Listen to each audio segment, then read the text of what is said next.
Invecchiamento attivo. Ne parlano nel prossimo talk con il collega giornalista Ivano Tollettini, Rossana De Beni, presidente della Società Italiana di Psicologia dell'Invecchiamento, Tina Cupani, segretaria regionale FNP CISL, e Marco Marseglia, presidente del Forum delle Associazioni Familiari. Ciao Ivano, buon lavoro, ben arrivate, grazie della disponibilità. Vi accomodate, c'è una sedia per tutti, sì. Venga. Cominciamo. Grazie Luca, buonasera a tutti che siete così numerosi in sala, grazie a coloro che ci stanno seguendo in streaming.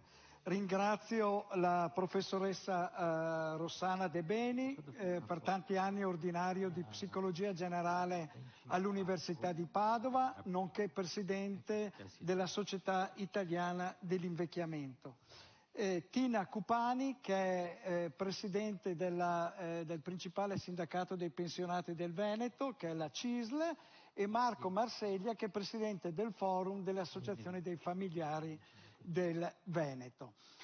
Indubbiamente questo pomeriggio è stato molto interessante, abbiamo sentito relatori di livello che ci hanno rappresentato le mappe della complessità della terza età, sulla quale poi parleremo anche con la professoressa De Beni sulla rappresentazione su quando si entra nella terza età, perché sono un po' a disagio essendo in quell'alveo e faccio fatica a sentirmici, però bisogna prenderne atto.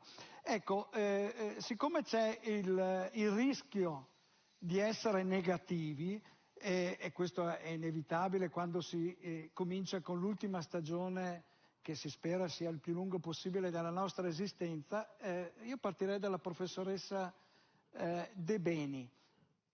Vediamo il bicchiere dalla mezzo pieno, il benessere di appartenere alla terza età. Grazie. Buongiorno a tutti, grazie di questo invito a questo convegno veramente di grande interesse e spessore. E sì, io ho visto dei dati forti e appunto l'Apocalisse, certo, sono dati che ci fanno riflettere.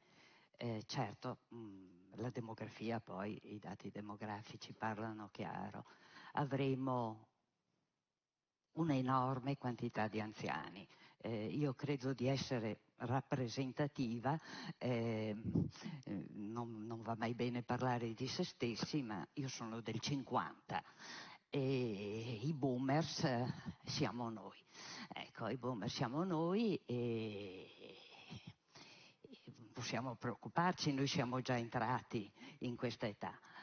Quando io ho proposto alla facoltà di psicologia, adesso scuola, di istituire un insegnamento di psicologia dell'invecchiamento, mi hanno detto che era insensato, perché gli psicologi si iscrivevano per andare a lavorare con i bambini e casomai il loro intento era guarire le loro mamme, lo dico ironicamente.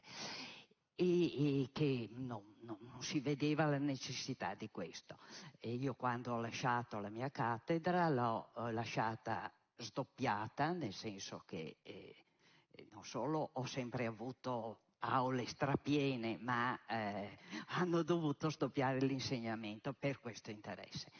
E questo interesse è nato nel momento in cui la ricerca scientifica in psicologia ha fatto un giro di boa e ha guardato, come diceva lei, il bicchiere mezzo pieno, perché se vecchi si diventa e si perdono tutte le abilità, se vecchiaia significa deficit, se significa solitudine, se ognuno di questi dati può essere visto nell'altro lato.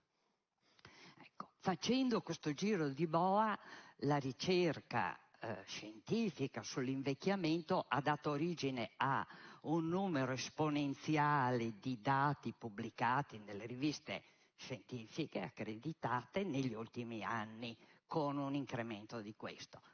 Qual è, ad esempio, il primo, volevo citarlo come ultimo, ma il paradosso del benessere nell'invecchiamento.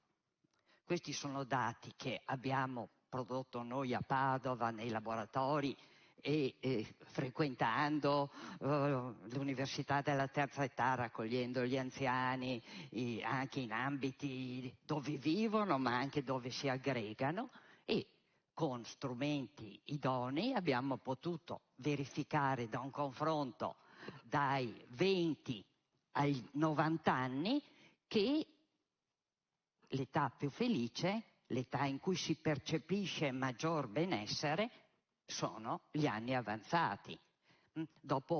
Ma questi dati sono dati internazionali e sui quali si è molto elaborato. Cioè, questo è il dato di fatto, che i vecchi sono più felici dei giovani o percepiscono un maggior benessere.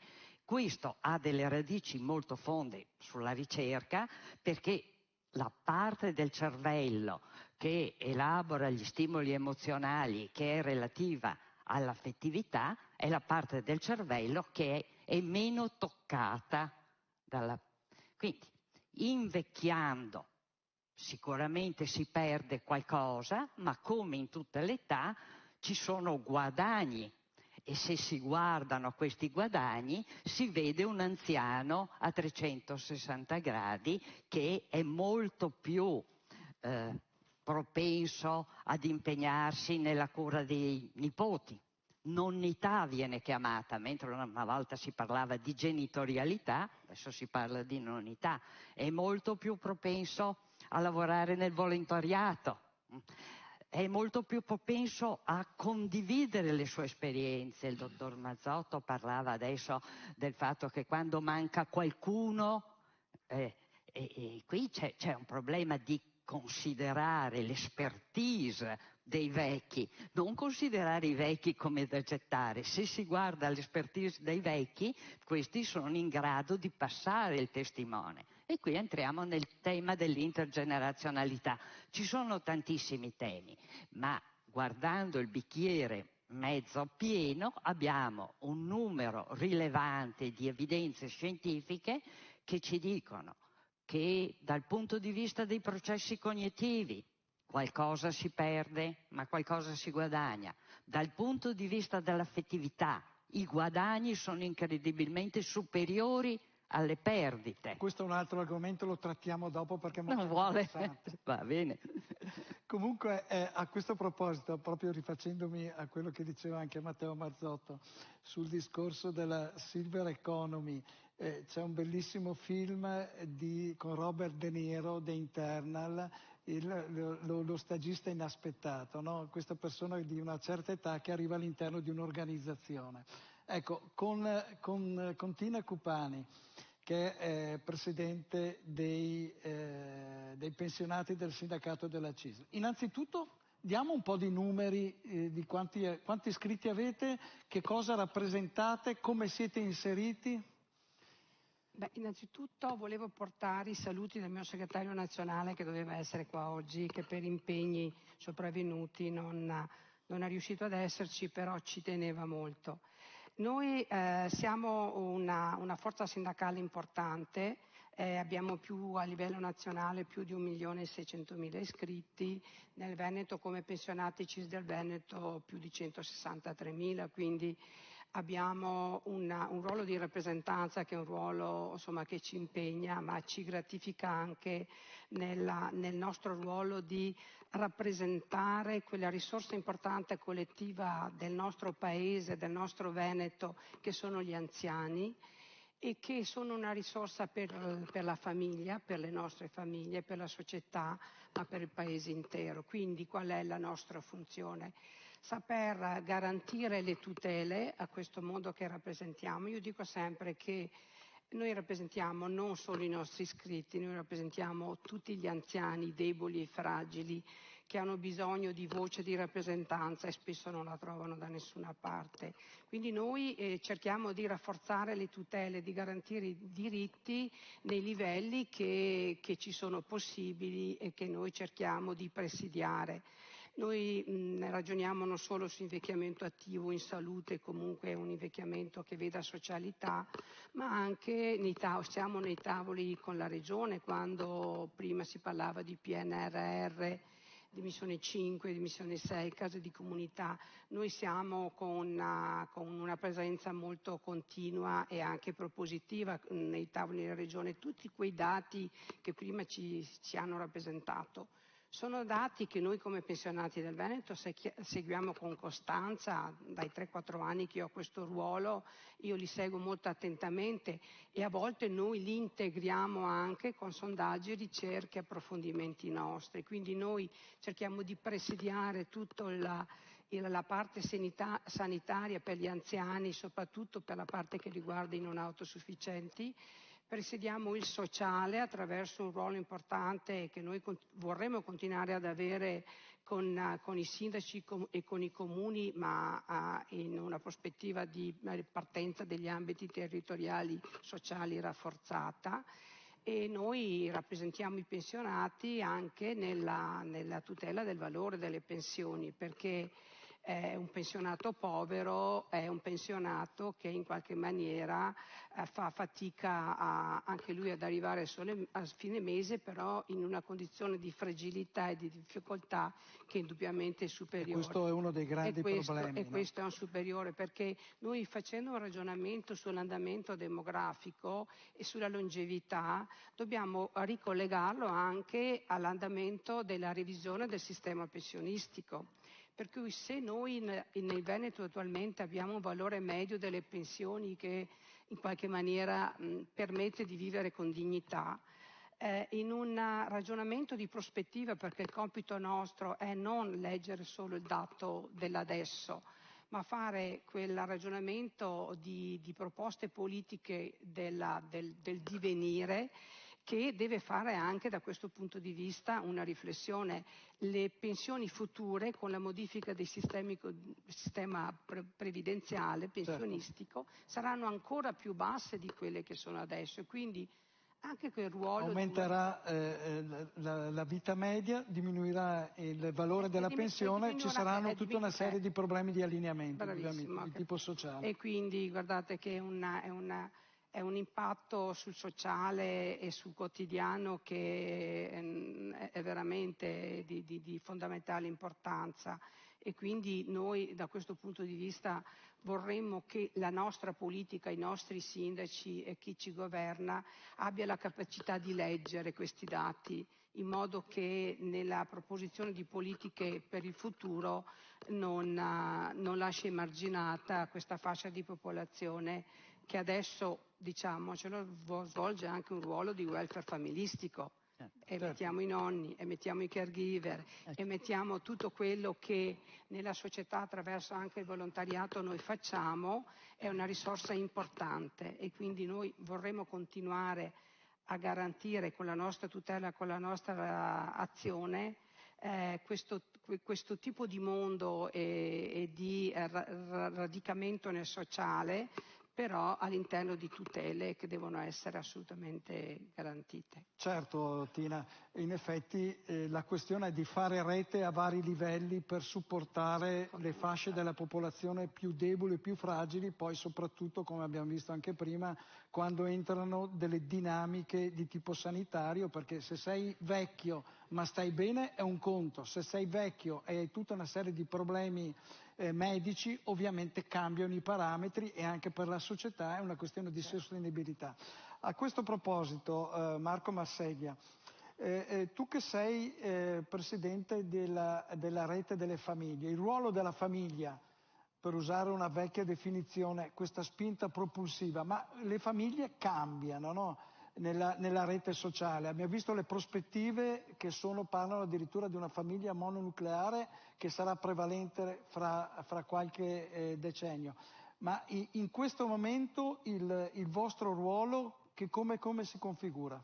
Allora, io innanzitutto ringrazio per l'invito e ho il privilegio di vedere questi dati, no, con gli occhiali della famiglia, quindi tutti i dati che ci sono stati esposti, e ogni volta che vedevo un dato lo riportavo all'interno della famiglia, cioè la famiglia è questo pilastro che è alla base di tutto quello che si è detto in questo incontro. E la famiglia vede l'intero arco della vita, quindi vediamo il problema della denatalità, ma vediamo anche la terza età. Quindi la famiglia è un contenitore all'interno del quale tutte le dinamiche che si stanno sviluppando, no? Quindi anche il futuro che si sta delineando, lo viviamo quotidianamente. Ecco, la famiglia sta cambiando, sì, sta cambiando la famiglia, ma le motivazioni ci sono state ben dette, no? La denatalità è dovuta anche al di là di una mancata oculatezza anche politica, no? A livello previsionale, è dato anche da un cambiamento culturale che ci sta portando sempre più verso forse un egoismo anziché un altruismo. E la famiglia sta cambiando, mi dava proprio un'immagine, no? I nuovi nati hanno sempre meno figure di riferimento come fratelli e cugini, avranno sempre più figure di riferimento come i nonni, ma sempre più bisnonni. Quindi diciamo che il cambiamento della famiglia si vede ogni giorno, e questa figura che ho detto proprio delinea perfettamente a cosa andiamo incontro. Il dato che il dottor Gazzelloni ci esponeva, nella fascia da 0 a 15 anni il rapporto è 1 a 100 unità nel 0-15 anni contro 166 oltre i 65 anni. Quindi è un sistema che, se non prendiamo delle contromisure, veramente imploderà. La cosa bella degli anziani per quanto riguarda la famiglia è che la viviamo come una vera e propria risorsa. Cioè, senza gli anziani oggi le famiglie non vanno avanti. Quindi laddove c'è un anziano in famiglia è una risorsa preziosissima. Strategica. Sì, preziosissima. Cioè io immagino qualsiasi famiglia che vuol mettere un progetto di vita, no? Anche di mettere su famiglia. Se ci sono i nonni, siete molto più agevolati. Immagina tutto quello che sono proprio l'approccio, materialmente i nonni che si prendono cura dei nipoti, quando i genitori vanno al lavoro. E se non ci fossero i nonni non ci sarebbero neanche le vacanze per le famiglie, perché i centri estivi non bastano per...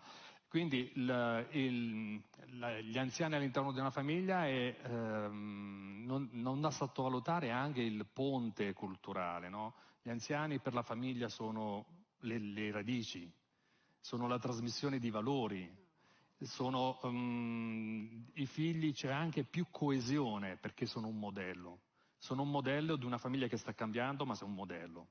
Per cui avere gli anziani all'interno di una famiglia è un privilegio per una la famiglia. Ricchezza. A questo proposito, professoressa, ma quando è che si diventa vecchi? Bella domanda. È un fenomeno così complesso e a tanti livelli, quindi a seconda del livello in cui ragioniamo si diventa vecchi. Se la prima, potrei rispondere in maniera paradossale, che si incomincia ad invecchiare il giorno che si nasce. Se invece consideriamo la pensione, si diventa vecchi all'età si comincia a invecchiare. Pensionisticamente la collega diceva è importante, certo, quando si stabilisce un'età di andare in pensione. Dal punto di vista biologico potremmo dire: se non procreo più, non sono più in grado di procreare, è iniziata un'altra fase della mia vita. Se guardiamo, quindi dipende da dove. Se guardiamo il livello cognitivo, che preoccupa tanto, no? Le demenze, sì, chiamiamole. Allora lì il decadimento cognitivo parte dai 22 anni. È dai 20 ai 23 anni che c'è la maturazione massima del sistema cognitivo, la massima prestazione, e da lì c'è un declino. Dal punto di vista... Ed è un paradosso. Allora, dal punto di vista della funzionalità dell'aspetto fisico si continua ad andare indietro, nel senso che le organizzazioni internazionali propongono dati di vecchiaia che cambiano. Io non arrivo mai ad essere vecchia, vede, questa è la soddisfazione, perché quando arriverei ad essere lì, 75 anni il prossimo anno, cambiano i parametri, ma le dico che l'unico successo che ho avuto all'interno della mia professione, nel mio consiglio di facoltà, l'unico momento in cui sono stata applaudita era che a questa platea di sessantenni ho mostrato dati alla mano, fotografie, dati organici, funzionalità che i sessantenni di adesso sono pari a una coorte e mezza di età di meno rispetto alle coorti precedenti, cioè ai propri genitori e ai propri nonni.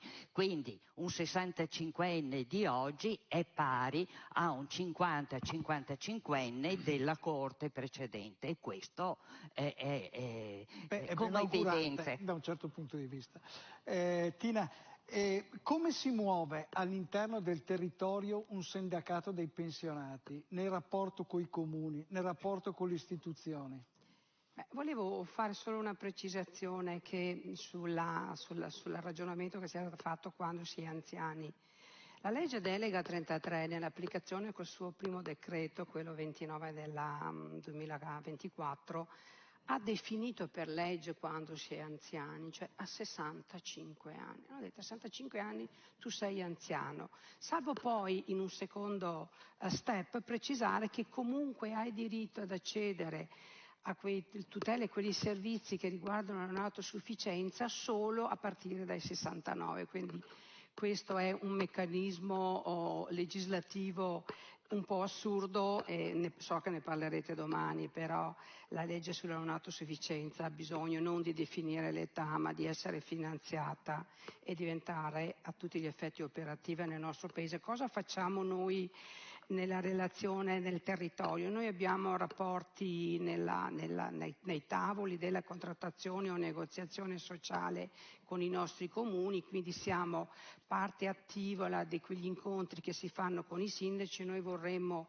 da questo punto di vista essere più coinvolti e con più convinzione da parte dei sindaci, perché noi abbiamo quella capillarità nella nostra realtà di sindacato che ci permette anche di essere in grado di capire, recepire, percepire i bisogni per poi saperli rappresentare in maniera organica in quei contesti, perché noi vorremmo anche passare da quella visione di anziano che è non la condizione di anziano, ma quella prospettiva, quella capacità dell'anziano di essere all'interno del territorio forza propositiva e forza attiva, quindi cambiare proprio il paradigma, e su questo i sindaci ci devono venire incontro, perché altrimenti se io limito a rappresentare il problema degli anziani alle associazioni di volontariato, al trasporto, alla necessità che ho per quel preciso problema, non ho la capacità di avere quella lettura a 360 gradi che mi serve. Quindi per noi il confronto è importante, è saper rappresentare le necessità di una popolazione che invecchia e che ha bisogno anche da un punto di vista di politiche del comune che tengano conto di questo. Io dico sempre che un comune che non sa rappresentare i problemi dei bambini e il problema degli anziani è un comune che non merita di essere considerato attento ai problemi reali. Grazie Tina. Marco, la questione, abbiamo visto prima il dottor Gazzenone ci diceva come la demografia inevitabilmente, ma i demografi ce lo dicono già da tanti anni, ci presenta il conto. C'è un'altra questione, famiglie e immigrazione. Un flash, visto che il tempo Allora sì, non voglio rischiare di essere frainteso, però effettivamente il gap, come diceva un governatore in un convegno, la frittata è stata fatta, no? Quindi questa disattenzione politica ha generato questo inverno demografico. E la soluzione, anche se noi destinassimo tutte le risorse finanziarie a favore della natalità, ci troveremo comunque con un gap. Cioè un neonato, per essere fiscalmente attivo ci vogliono 18 anni. Quindi questi 18 anni che già sono presenti ora come gap, dovremmo comunque risolverlo. Allora io non disdegno, se non l'abbiamo in Italia, di rivolgerci all'esterno. Abbiamo bisogno, come diceva prima Marzotto, non è una questione partitica o politica, no? Abbiamo bisogno di manodopera, abbiamo bisogno, lo vedevamo anche a livello di sanità, abbiamo bisogno di figure professionali. Gli imprenditori lo dicono, servono alcune centinaia di migliaia di persone all'anno per supplire. Per cui una visione miope in questo senso non è altro che un ulteriore autogol, no? nella risoluzione dei problemi. E risponderei anche a una domanda che mi dispiace che non c'è Marzotto, perché come famiglia, Marzotto prima ci diceva perché le famiglie non cercano di inculcare il valore di determinate professioni. Allora io mi trovo con dei figli in questa età della scelta, no? Dell'università, bene, le riflessioni in famiglia le facciamo, ma non è sminuire quella che la tipologia di lavoro anche artigianale è ancora più bella. E effettivamente è una questione di costo del lavoro. Cioè, per cui se determinate professioni non vengono pagate in maniera adeguata, non vengono scelte. Per cui noi ai nostri giovani li abbiamo portato a un livello di benessere, i quali i giovani dicono: io questo livello di benessere me lo voglio mantenere, addirittura lo voglio migliorare. Sta è insito nell'uomo la proiezione al miglioramento. Per cui determinate professioni possono essere scelte tranquillamente, perché non è una questione di sporcarsi o non sporcarsi le mani. Anche perché si guadagna, pensiamo al mondo artigianale, si guadagna bene. E infatti anche. a mio figlio ho detto: lascia stare l'università, vai a fare l'idraulico. Dottoressa De Beni, prima parlavamo dei grandi anziani, persone che superano abbondantemente i 100 anni. Voi avete fatto uno studio, serve anche come caso, sugli i centenari sardi. Cos'è che è emerso? È molto interessante. È molto interessante, e avevo la SIPI, la Società Italiana di Psicologia dell'Invecchiamento, che raggruppa sia ricercatori che professionisti, continua a fare formazione, e proprio martedì scorso avevamo la professoressa Penna dell'Università di Cagliari che ci relazionava su questi dati, quindi li ha proprio presenti adesso. Sono interessantissimi perché rappresentano quel sogno dell'elisir di lunga vita che forse tutti noi vorremmo. E hanno delle caratteristiche incredibili, perché abbiamo visto prima che la longevità a livello nazionale è prevalentemente femminile. Invece i centenari sardi sono in prevalenza, o insomma quasi in numero pari, ma con una lieve prevalenza degli uomini. Quindi dobbiamo andare a vivere in Sardegna. Esatto, e si vive bene. Esatto. Sono nella zona dell'Ogliastra e della Barbagia, soprattutto dell'Ogliastra. Sono una delle 6-7, ogni tanto ne aumentano, blue zone a livello internazionale. E li hanno i colleghi di equip pluridisciplinari, li hanno rovesciati come calzini, anche se loro sono tosti e si opponevano a tante indagini, ma erano un caso così interessante, e quindi hanno visto le caratteristiche genetiche, le caratteristiche ambientali, e non si spiega ancora. Allora l'alimentazione, certo, alimentazione mediterranea, però particolare, restrizione calorica, quantità di cibo in proporzione dell'attività fisica, sempre moltissima attività fisica tutti i giorni, ma c'erano anche altre zone che avevano le stesse caratteristiche e non la stessa longevità. Insomma, per farvela breve, la caratteristica che davvero contraddistingue questi centenari, tenuto presente che gli altri fattori ci sono, è la rete di relazioni sociali. Il centenario sardo non perde il suo ruolo, non va mai in pensione, nel senso che continua ad avere le sue bestie, ad avere il suo lavoro di artigiano, di contadino, di pastore. Sono prevalentemente contadini e pastori per tutta la vita, e mantiene il suo ruolo sociale di detentore di conoscenze, di saggio pacificatore, ci si rivolge a lui per avere consigli su come fare, quindi questo passaggio di testimone che manca nell'intergenerazionalità c'è.